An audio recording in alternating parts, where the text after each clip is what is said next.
is there opportunity to privatize that, like such the model we see in food, where you have third-party registrars going in and performing these audits on behalf of regulatory bodies? Look to the legislative review, honestly. That's a big guide for where you can expect our near future to be. They've already outlined what that framework looks like. We have something in place, and we also have to keep in mind we're 7 years into a brand new industry, first in the world.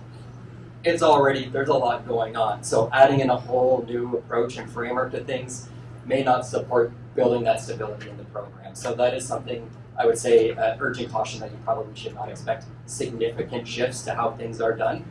But again, in the future, who knows where things go once things stabilize, right? But in the near future, near term, I wouldn't expect a big shift that way. I have so much question based on your question because it's the power, the designation, who can the minister designate as an inspector, the training that Richard talked about, the training of inspectors.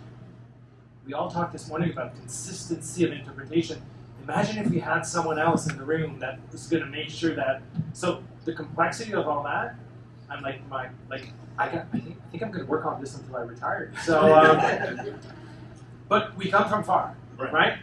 Those that are around since 2013, like me and some other folks, we used to inspect you every month. We almost had an office in the facility.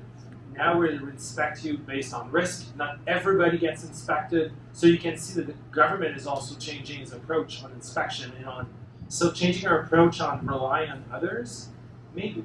But it's also international bodies coming into Canada and also do GMP, other certification as well. In light of what's going on in the world, what could we do internally within Health Canada? Is a conversation happening right now to rely on what's happening in foreign country, because you're going to ask a question when I ask questions. So, on import-export. So, what can we do? I think it's a big conversation, like Nick said, that it's not an answer we have for you today. Could we do something? We can always do something, but to what extent we want to do it? Because I cannot just imagine myself, if I had more people, more interpretation, more QA, because it's going to say it's inconsistency. How's going to be the challenge to this if you want to escalate because they're not relying on help?